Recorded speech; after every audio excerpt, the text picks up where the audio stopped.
go get them again. Welcome back to the Robe Zoe channel. I'm your host Mark, and on the docket today we have an unboxing first impression video on the brand of Le Galion.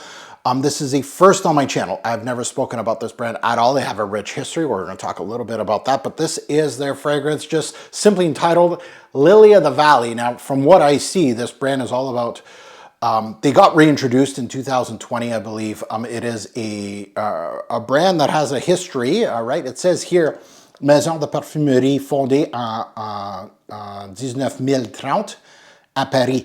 So basically a perfumery house founded in 1930 in Paris. But I believe it switched hands a few times. It obviously had some time off the market, we'll say. So it's not like another Chanel or something like that. They've been in and out and have changed hands of owners. I think it's an American owner now that is trying to push the brand in 2020. I believe this was an old formula back in 1950 where Lily of the Valley started getting popular. If you know, Diorissimo was the Lily of the Valley back in the 50s, right? So Dior made it obviously pretty popular back then. So this is the first on my channel from the brand. You know, has a rich history, we'll say, give or take. Interesting story and a return to the marketplace. And we're going to see with their Lily of the Valley based fragrance how it's going. Now, if you haven't subscribed yet, what are you waiting for? Hit that subscribe button, smash that like button, much appreciated, especially with brands like this. Off the beaten path, honestly. Like who's talking about Le Galion in 2024 now? I'm sure maybe there was some talk when they first came out of some people on YouTube. I was assuming, like when it's brand new, I would assume there was going to be some talk on it, but now maybe not so much. I might be wrong, but I haven't really seen anything. I think the only person I've seen, I think it was Sebastian that did a few. I think. I might be wrong. So let's take a look at the no breakdown while I'm unboxing this. Obviously a Fragflex returned fragrance, which doesn't have much of a dent. So we're going to take a look at that. The box itself, a nice presentation.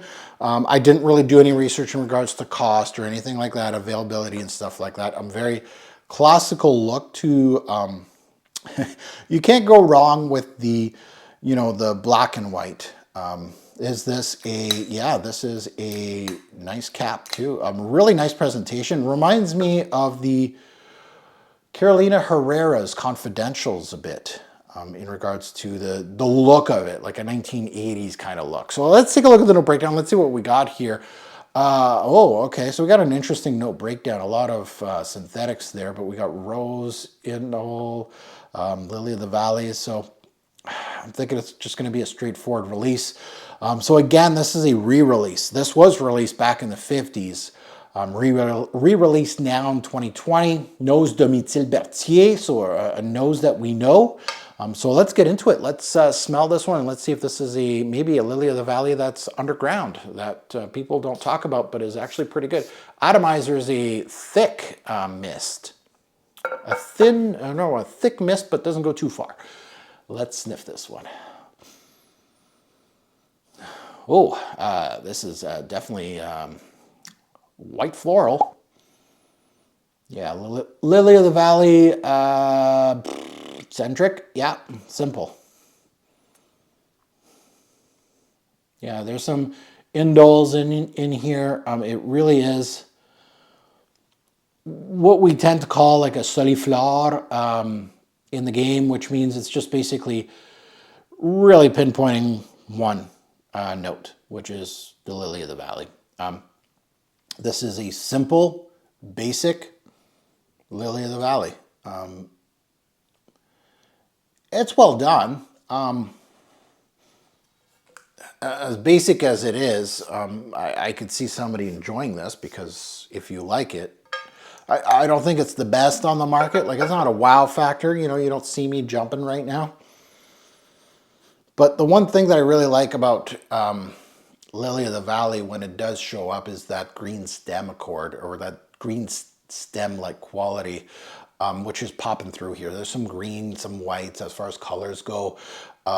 It's smooth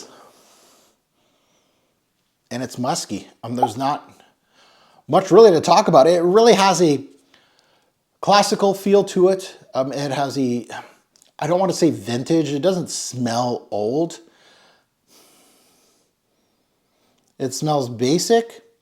It smells, you know, as much as they put a lot of weird things in the no breakdown, I'm not really getting much of these, you know, obviously synthetics. Yeah, there's tons of synthetics in here, but it doesn't smell synthetic. It smells well put together. Not super modern to me, not super vintage.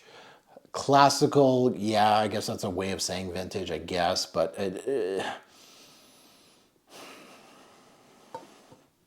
yeah, simple, well put together, Lily of the Valley based fragrance. Nothing I would spend big bucks on. I don't know how much this is. You know, if it's above $200, I would think twice. This is obviously not my forte. Lily of the Valley is not something that it's not in my top 10 notes of all time, but it's a well done one. And that's what you got to say to a new brand to me. And I feel like not that I was doing much research, but I just wanted to see like what this brand was all about, because I saw this on the box, you know, founded in 1930, founded in 1930, and I kind of wanted to see, well, I've never heard of this brand. What's going on here? Now I know why, but at the same time, I kind of looked at the roster and I was like, oh, they're kind of like bringing the old school vintage stuff back and modernizing it a little bit. Yeah, that's pretty much it. With new synthetics. That's pretty much, that's bang on. So if you like a simple, straightforward Lily of the Valley, I'm going to make an airplane with this one. We'll see where it goes. It did all right. Okay. It's an okay scent. Nothing, you know, would I delve into this brand again? Spending my own money? Probably not.